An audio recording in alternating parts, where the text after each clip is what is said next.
Good morning students. अज आप 9th class का part number 2 मुड़ वेख्या पिंड एक वार्तक रचना है कि द्वारा रची गई है बलराज सानी द्वारा, जो कि उगे एक्टर रह चुके हैं। पहला आप लेखक बारे पढ़ांगे, फिर आप इन्हां दे लेख बारे पढ़ांगे। बलराज सानी का जन्म 1 मई 1913 ईस्वी विच श्री हरबंस लाल सानी और माता श्रीमती लक्ष्मी देवी के घर रावलपिंडी पाकिस्तान विखे होया। आपने 1934 ईस्वी अंग्रेजी की MA की ते फिर पिता पुरखी किता वपार किया। कुछ समा पत्रकारी की। 1938 ईस्वी तो 1940 ईस्वी तक शांति निकेतन विच हिंदी के अध्यापक रहे। 1940 ईस्वी तो 1944 ईस्वी तक BBC लंडन विच अनाउंसर वजों काम किया। मुख किता एक्टिंग रहा। उन्हां दीयां यादगारी फिल्मां काबुलीवाला, 2 बिघा जमीन, हम लोग, हीरा मोती, पवित्र पापी आदि हैं। पंजाबी विच उन्हां दीयां प्रमुख रचनावां हन मेरा पाकिस्तानी सफ़रनामा, मेरा रूसी सफ़रनामा, गैर जज्बाती डायरी, मेरी फिल्मी आत्मकथा आदि हैं। आज़ादी तो लगभग 2 दहाकिਆਂ पिछों उन्होंने ने अपनी जन्म भूमि ते मोह वस पाकिस्तान की यात्रा की। 13 अप्रैल 1973 ईस्वी को आप जी का देहांत हो गया। की है बलराज सानी का जन्म कदों होया? 1 मई 1913 ईस्वी में। पिता का नाम की है हरबंस लाल सानी और माता का नाम लक्ष्मी देवी। जन्म स्थान है रावलपिंडी, जो कि उन पाकिस्तान च है। तो उन्होंने MA करके अंग्रेजी की, तो फिर उन्होंने जो पिता पुरखी का मतलब जो उन्होंने खानदानी जो उन्होंने माता जो पिता दादा दादे करते हैं उही धंधा वपार को अपना लिया। पत्रकारी भी की, BBC लंडन च अनाउंसर वजों भी काम किया, शांति निकेतन च हिंदी के अध्यापक भी रहे। पर उनका मुख किता की सी? एक्टिंग सी। उन्होंने बहुत सारिया फिल्मों काम किया। जी प्रमुख फिल्मां उन्होंने कि काबुलीवाला है, 2 बिघा जमीन, हम लोग, हीरा मोती ते पवित्र पापी है। जी उन्होंने पंजाबी च रचनावां कीतियां, उन्होंने सफ़रनामे लिखे। सफ़रनामा की होंदा? जो कोई व्यक्ति किसी स्थान की यात्रा करता है तो वह यात्रा एक की एक पुस्तक विच परोंदा अपने शब्दों राहीं। उन्होंने पाकिस्तान की यात्रा की तो मेरा पाकिस्तानी सफ़रनामा है। रूस नाल संबंधित यात्रा तो रूसी सफ़रनामा है। जज्बाता मतलब कोई व्यक्ति जो वार्तक रचना लिखता है तो अपनी डायरी भी कई बार लिखता है, तो उन्होंने अपनी गैर जज्बाती डायरी भी प्रकाशित करवाई है। तो मेरी फिल्मी आत्मकथा, जो उन्होंने फिल्म जगत नाल रिलेटेड जिहड़ियां उन्होंने काम किया है, तो उहदे च उन्होंने जिहड़ियां मतलब उन्होंने औकड़ा सामना करने पईयां, जिवें जिवें उन्होंने आपका सफ़र तय किया, उन्होंने एक फिल्मी आत्मकथा च बयान किया। तो अंत 13 अप्रैल 1973 ईस्वी में उन्होंने देहांत हो गया सी। आज़ादी तो लगभग 2 दहाके मतलब 20 साल बाद वो पाकिस्तान जाके आए सी।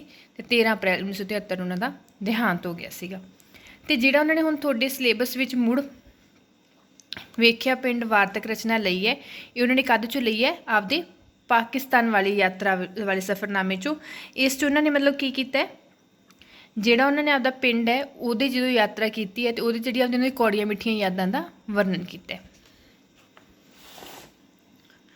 ਮੁੜ ਵੇਖਿਆ ਪਿੰਡ ਵਾਰਤਕ ਦਾ ਨਮੂਨਾ ਮੇਰੀ ਪਾਕਿਸਤਾਨੀ ਸਫ਼ਰਨਾਮਾ ਵਿੱਚੋਂ ਲਿਆ ਗਿਆ ਹੈ। ਇਸ ਦੀ ਸਫ਼ਰਨਾਮਾ ਵਾਰਤਕ ਬੜੀ ਸਲਾਹੀ ਗਈ। ਭਾਸ਼ਾ ਵਿਭਾਗ ਪੰਜਾਬ ਨੇ ਆਪ ਨੂੰ ਸ਼੍ਰੋਮਣੀ ਪੰਜਾਬੀ ਸਾਹਿਤਕਾਰ ਪੁਰਸਕਾਰ ਨਾਲ ਸਨਮਾਨਿਤ ਕੀਤਾ।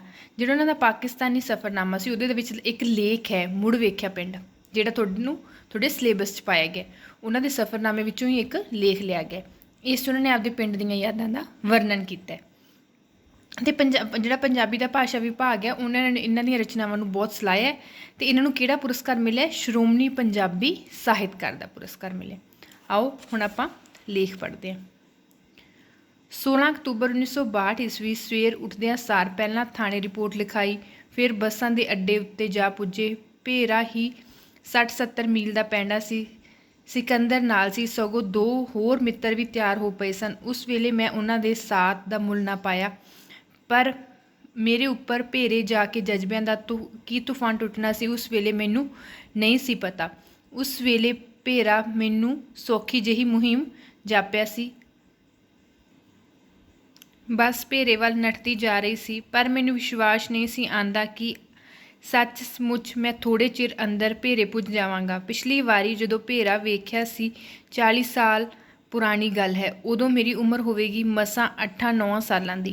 भेरा निक्किया जिहा शहर सी, उहदी गली गली दे चप्पे चप्पे दीयां दौड़ां मार छड्डदे खुखरान बरादरी वालियां दे अपने अलग अलग मुहल्ले सन। शानियां दा मुहल्ला, आनंदां दा मुहल्ला, कोहलियां दा आदि। पता नहीं ये मुहल्ले कदों अते किस तरह बने। हर मुहल्ले अपना दरवाज़ा हुंदा सी, ਮੇਰੇ ਤਾਈ ਜੀ ਮੁਹੱਲੇ ਦੀਆਂ ਕੁਝ ਸਾਥਣਾਂ ਨਾਲ ਸਵੇਰੇ ਮੂੰਹ ਹਨੇਰੇ ਜੇਹਲਮ ਦਰਿਆ ਇਸ਼ਨਾਨ ਕਰਨ ਜਾਂਦੇ ਸਨ। ਕਦੇ ਕਦੇ ਮੈਂ ਤੇ ਮੇਰਾ ਛੋਟਾ ਭਰਾ ਭੀਸ਼ਮ ਨਾਲ ਤੁਰ ਪੈਂਦੇ ਸਾਂ। ਪਹਿਲਾ ਪੜਾਅ ਚਿੜੀ ਚੋਕ, ਦੂਜਾ ਪੜਾਅ ਘੜੀ ਭੰਨ ਤੇ ਤੀਜਾ ਔਖਾ ਪੈਂਡਾ ਦਰਿਆ ਤੀਕ ਦਾ ਸੀ, ਜੋ ਘੜੀ ਮੁੜੀ ਛੱਡ ਕੇ ਕਦੇ ਨੇੜੇ ਤੇ ਕਦੇ ਦੂਰ ਚਲਾ ਜਾਂਦਾ ਸੀ। ਚਿੜੀ ਚੌਕ ਦੇ ਨੇੜੇ ਇੱਕ ਮੈਦਾਨ ਵਿੱਚ ਅਨੋਖਾ ਮੇਲਾ ਲੱਗਦਾ ਹੁੰਦਾ ਸੀ। ਸਾਰੇ ਸ਼ਹਿਰ ਦੀਆਂ ਕੁੜੀਆਂ ਚਿੜੀਆਂ ਇੱਥੇ ਇਕੱਤਰ ਹੁੰਦੀਆਂ। ਕਦੇ ਕਦੇ ਰਾਤੀ ਸਾਡੇ ਹੇਠਲੇ ਸੋਫੇ ਵਿੱਚ ਤ੍ਰਿੰਜਣ ਲੱਗਦਾ। ਮੇਰੀਆਂ ਦੋਵੇਂ ਭੈਣਾਂ ਸਹੇਲੀਆਂ ਸਹਿਤ ਮਾਤਾ ਜੀ ਦੀ ਚਤੁਰ ਪ੍ਰਧਾਨਗੀ ਹੇਠ ਸਾਰੀ ਦੀ ਸਾਰੀ ਰਾਤ ਚਰਖਾ ਕੱਤਦੀਆਂ। ਕਿ ਇਹ ਜਦੋਂ ਇਹਨਾਂ ਨੇ ਵਾਰਤਕ ਰਚਨਾ ਸਟਾਰਟ ਕੀਤੀ ਹੈ, ਲੇਖ ਸ਼ੁਰੂ ਕੀਤਾ ਤਾਂ ਉਹਨਾਂ ਨੇ ਕਿਹਦਾ ਜ਼ਿਕਰ ਕੀਤਾ ਹੈ?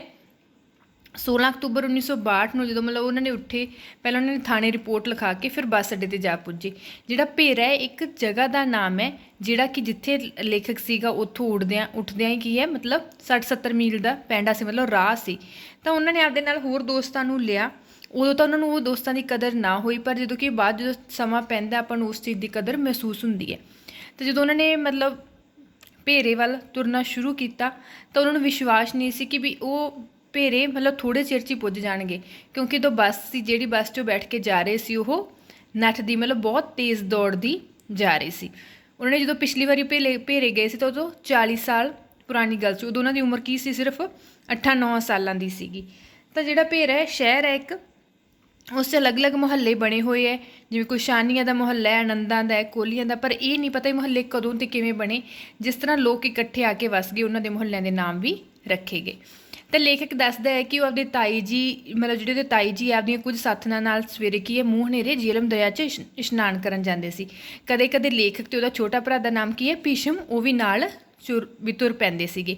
ਅਤੇ ਜਦੋਂ ਰਸਤਾ ਹੈ ਜਿਹੜਾ ਜੇਹਲਮ ਦਰਿਆ ਨੂੰ ਜਾਂਦਾ ਹੈ, ਤਾਂ ਉਹ ਜੇਹਲਮ ਦਰਿਆ ਨੂੰ ਪਾਰ ਕਰਨ ਲਈ, ਜਦੋਂ ਤੱਕ ਪਹੁੰਚਣ ਲਈ ਅਲੱਗ-ਅਲੱਗ ਤਰ੍ਹਾਂ ਦੇ ਰਸਤੇ, ਜਿਹੜਾ ਪਹਿਲਾ ਪੜਾਅ ਚਿੜੀ ਚੌਕ, ਦੂਜਾ ਘੜੀ ਭੰਨ ਤੇ ਤੀਜਾ ਔਖਾ ਪੈਂਡਾ ਦਰਿਆ ਦੇਖਦਾ। ਅਤੇ ਜਦੋਂ ਘੜੀ ਮੁੜੀ ਛੱਡ ਕੇ ਕਦੇ ਨੇੜੇ ਅਤੇ ਕਦੇ ਦੂਰ ਚਲਾ ਜਾਂਦਾ, ਮਤਲਬ ਕਿਤੇ ਤਾਂ ਉਹ ਲੈ ਲੈਂਦਾ ਵੀ ਦਰਿਆ ਬਹੁਤ ਨੇੜੇ ਆ ਗਿਆ ਅਤੇ ਕਿਤੇ ਐਵੇਂ ਪ੍ਰਤੀਤ ਹੁੰਦਾ ਕਿ ਉਹ ਬਹੁਤ ਦੂਰ ਚਲਾ ਗਿਆ।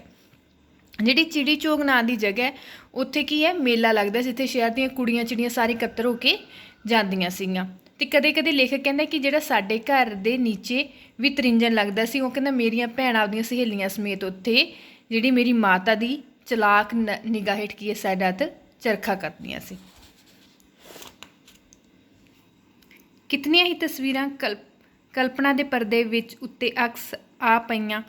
ਕਣਕ ਦੇ ਹਰੇ ਭਰੇ ਖੇਤ, ਜਿਨ੍ਹਾਂ ਵਿੱਚ ਲੁਕਣ ਮਿੱਟੀ ਖੇਡਦੇ ਸਾਂ, ਜਿਨ੍ਹਾਂ ਦੇ ਬੂਟੇ ਤੋੜ ਕੇ ਤੂਤਨੀਆਂ ਬਣਾਉਂਦੇ ਸਾਂ, ਸਿੱਟੇ ਤੋੜ ਕੇ ਸ਼ਰਾਰਤ ਨਾਲ ਰਾਹ ਲੰਘਦਿਆਂ ਦੀਆਂ ਸਲਵਾਰਾਂ ਦੇ ਪੌਂਚਿਆਂ ਵਿੱਚ ਘੁਸੇੜ ਸੁੱਟਦੇ ਸਾਂ, ਖੂਹਾਂ ਦੇ ਪਾਣੀ, ਖੇਤਾਂ ਵਿੱਚ ਸੱਜਰੀਆਂ ਪੁੱਟੀਆਂ ਮੂਲੀਆਂ ਤੇ ਗਾਜਰਾਂ।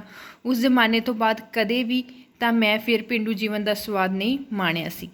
ਉਹ ਕਹਿੰਦਾ ਕਿ ਮਤਲਬ ਜਦੋਂ ਮੈਂ ਜਾ ਰਿਹਾ ਸੀ ਤਾਂ ਉਹਦੀਆਂ ਜਿਹੜੀਆਂ ਅਨੇਕਾਂ ਤਸਵੀਰਾਂ, ਜਿਹੜੀਆਂ ਮਤਲਬ ਉਹਦਾ ਬਚਪਨ ਬੀਤਿਆ ਸੀ, ਬਚਪਨ ਜਿਹੜੀਆਂ ਸ਼ਰਾਰਤਾਂ ਕੀਤੀਆਂ ਸੀ ਉਹਨਾਂ ਨੇ, ਉੱਥੇ ਖੂਹਾਂ ਦੇ ਪਾਣੀ ਜਦੋਂ ਲੈਣ ਜਾਂਦੀਆਂ ਔਰਤਾਂ ਸੀ, ਉਹਨਾਂ ਨੂੰ ਜੋ ਸ਼ਰਾਰਤਾਂ ਉਹਨਾਂ ਨਾਲ ਕਰਦੇ ਸੀ, ਉੱਥੇ ਪੁੱਟ ਕੇ ਜੋ ਗਾਜਰਾਂ ਮੂਲੀਆਂ ਖਾਂਦੇ ਸੀਗੇ, ਤਾਂ ਉਹਨਾਂ ਦਾ ਉਹ ਜਿਹੜਾ ਸੀਨ ਹੈ ਉਹਦੀਆਂ ਅੱਖਾਂ ਮੂਹਰੇ ਘੁੰਮਣ ਲੱਗਦਾ ਹੈ।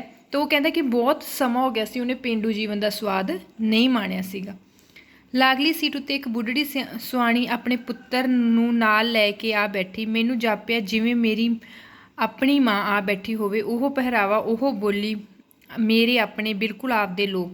ਕੀ ਦੱਸਾਂ ਮੇਰੇ ਮਨ ਦੀ ਕੀ ਦਸ਼ਾ ਹੋ ਗਈ। ਬਸ ਭੁੱਲੋਵਾਲ ਦੇ ਅੱਡੇ ਉੱਤੇ ਆ ਰੁਕੀ। ਮੈਨੂੰ ਨਹੀਂ ਸੀ ਪਤਾ ਕਿ ਭੁੱਲੋਵਾਲ ਭੇਰੇ ਤੋਂ ਕੁੱਲ 10-12 ਮੀਲ ਦੀ ਵਾਟ ਉੱਤੇ ਹੈ। ਡਰਾਈਵਰ ਨੇ ਦੱਸਿਆ ਬੱਸ ਇੱਥੇ ਪੌਣਾ ਘੰਟਾ ਖਲੋਤੀ ਰਹੇਗੀ। ਕੁੱਲ 3 ਘੰਟੇ ਤਾਂ ਰਹਿ ਗਏ ਸਨ ਮੇਰੇ ਕੋਲ ਭੇਰਾ ਦੇਖਣ ਲਈ।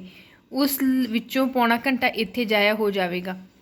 ਆਪਣੇ ਸਾਥੀਆਂ ਤੋਂ ਪੁੱਛੇ ਬਗੈਰ ਮੈਂ ਸਿੱਧਾ ਅੱਡੇ ਤੋਂ ਮੁੰਤਜ਼ਿਮ ਕੋਲ ਗਿਆ, ਜਿਹੜਾ ਇਮਾਰਤ ਦੇ ਬਰਾਂਡੇ ਵਿੱਚ ਕੁਰਸੀ ਢਾਹ ਕੇ ਹਿਸਾਬ ਕਿਤਾਬ ਕਰ ਰਿਹਾ ਸੀ। ਮੈਂ ਉਹਨੂੰ ਦੱਸਿਆ ਕਿਵੇਂ ਮੈਂ 40 ਸਾਲਾਂ ਬਾਅਦ ਕੇਵਲ 3 ਘੰਟੇ ਲਈ ਵਤਨ ਦੇਖਣ ਦੇ ਕਾਬਿਲ ਹੋਇਆ ਹਾਂ ਅਤੇ ਕਿਵੇਂ ਮੇਰੇ ਲਈ ਅੱਡੇ ਉੱਤੇ ਪੌਣਾ ਘੰਟਾ ਗੁਜ਼ਾਰਨਾ ਅਸਹਿ ਹੋ ਰਿਹਾ ਹੈ। ਇਸ ਆਦਮੀ ਨੇ ਹੀ ਵੀ ਉਹ ਗੱਲ ਕਹੀ ਜੋ ਮੋਹਨ ਲਾਲ ਜੀ ਨੇ ਕੱਲ੍ਹ ਆਖੀ ਸੀ। ਪਰ ਭੇਰੇ ਵਿੱਚ ਹੁਣ ਕੀ ਹੈ ਕਿ ਜਿਸ ਨੂੰ ਵੇਖਣ ਤੁਰੀ ਜਾ ਰਹੇ ਹੋ। ਮੇਰੇ ਮੂੰਹੋਂ ਨਿਕਲਿਆ, ਕੀ ਕਰਾਂ ਜੀ, ਮਿੱਟੀ ਖਿੱਚ ਲਿਆਈਏ। ਕੀ ਹੈ ਜਦੋਂ ਲੇਖਕ ਕਹਿੰਦਾ ਹੈ ਵੀ ਮੈਂ ਉੱਥੇ ਜਾ ਰਿਹਾ ਸੀ ਤਾਂ ਮੇਰੇ ਨਾਲ ਦੀ ਸੀਟ 'ਤੇ ਇੱਕ ਬੁੱਢੀ ਔਰਤ ਬੈਠ ਗਈ। ਉਹ ਬੁੱਢੀ ਔਰਤ ਨੂੰ ਬਿਲਕੁਲ ਆਪਦੀ ਮਾਂ ਵਰਗੀ ਜਾਪੀ। ਉਹੀ ਬੋਲੀ ਸੀ, ਸੇਮ ਉਸੇ ਤਰ੍ਹਾਂ ਦੀ ਜਿਵੇਂ ਦੀ 40 ਸਾਲ ਪਹਿਲਾਂ ਸੀ, ਉਸੇ ਤਰ੍ਹਾਂ ਦਾ ਪਹਿਰਾਵਾ ਪਾਇਆ ਹੋਇਆ ਸੀਗਾ। ਤਾਂ ਬੱਸ ਅੱਗੇ ਜਾ ਕੇ ਭੁੱਲੋਵਾਲ ਦੇ ਅੱਡੇ 'ਤੇ ਰੁਕੀ ਤਾਂ ਲੇਖਕ ਕਹਿੰਦਾ ਹੈ ਕਿ ਮੈਨੂੰ नहीं पता सीगा कि भुल्लोवाल तो ਜਿਹੜਾ ਭੇਰਾ ਪਿੰਡ ਆ ਉਹ ਸਿਰਫ 10-12 ਮੀਲ ਹੀ ਦੂਰ ਹੈ। ਪਰ ਨਾ ਮੈਨੂੰ ਡਰਾਈਵਰ ਨੇ ਦੱਸਿਆ ਕਿ ਬੱਸ ਇੱਥੇ ਪੌਣਾ ਘੰਟਾ ਖਲੋਤੀ ਰਹੂਗੀ ਤੇ ਫਿਰ ਉਸ ਤੋਂ ਬਾਅਦ ਭੇਰੇ ਲਈ ਜਾਊਗੀ। ਤਾਂ ਉਹ ਕਹਿੰਦਾ ਕਿ ਇੱਥੇ 3 ਘੰਟੇ ਦਾ ਇੱਥੇ ਪੌਣੇ ਘੰਟੇ ਦਾ ਵਕਤ ਕੌਣ ਜਾਇਆ ਕਰੇ, ਵੀ ਮੈਨੂੰ ਸਿਰਫ 3 ਘੰਟੇ ਦਾ ਸਮਾਂ ਹੀ ਮਿਲਿਆ ਆਪਦੇ ਪਿੰਡ ਨੂੰ ਦੇਖਣ ਲਈ। ਤਾਂ ਇਸ ਗੱਲ 'ਚ ਉਹਨੇ ਕੀ ਕੀਤਾ, ਬੱਸ ਵਿੱਚੋਂ ਉਤਰ ਕੇ ਜਿਹੜਾ ਮਤਲਬ ਉਸ ਦਾ ਪ੍ਰਬੰਧਕ ਸੀ, ਮੁੰਤਜ਼ਮ ਹੁੰਦਾ ਪ੍ਰਬੰਧਕ, ਉਹ ਪ੍ਰਬੰਧਕ ਕੋਲੇ ਗਿਆ ਜਿਹੜਾ ਕਿ ਉੱਥੇ ਇਮਾਰਤ ਦੇ ਬਰਾਂਡੇ 'ਚ ਬੈਠਾ ਸੀ। ਉਹਨੇ ਉਸ ਨੂੰ ਦੱਸਿਆ ਕਿ ਮੇਰੇ ਕੋਲ ਸਿਰਫ 3 ਘੰਟੇ ਦਾ ਸਮਾਂ, ਮੈਂ 40 ਸਾਲਾਂ ਬਾਅਦ ਜਾਣਾ ਤਾਂ ਕੋਈ ਵੀ ਮੈਂ ਜਿਸ ਨਾਲ ਜਲਦੀ ਜਾ ਸਕਾਂ। ਅਤੇ ਉਹ ਕਹਿੰਦਾ ਕਿ ਤੂੰ ਭੇਰ ਜਾ ਕੇ ਕਰਨਾ ਕੀ, ਹੁਣ ਉੱਥੇ ਤੇਰਾ ਹੈ ਹੀ ਕੀ। ਤਾਂ ਉਹਨੂੰ ਉਹ ਗੱਲ ਕੱਲ੍ਹ ਵੀ ਕਿਸੇ ਦੋਸਤ ਨੇ ਕਹੀ ਹੁੰਦੀ ਹੈ। ਤਾਂ ਉਹ ਉਹਦੇ ਮੂੰਹ ਨਿਕਲ ਜਾਂਦਾ ਹੈ, ਕੀ ਕਰਾਂ ਕਿ ਮੈਨੂੰ ਮੇਰੀ ਮਿੱਟੀ ਹੀ ਇੱਥੇ ਖਿੱਚ ਲਿਆਈ ਹੈ। ਬਾਕੀ ਦਾ ਪਾਠ ਬੱਚਿਓ ਆਪਾਂ ਅਗਲੀ ਕਲਾਸ 'ਚ ਕਰਾਂਗੇ। ਅੱਜ ਲਈ ਇੰਨਾ ਹੀ। ਤੁਸੀਂ ਰੀਡ ਕਰਨਾ ਇਸ ਨੂੰ ਧਿਆਨ ਨਾਲ। Thank you.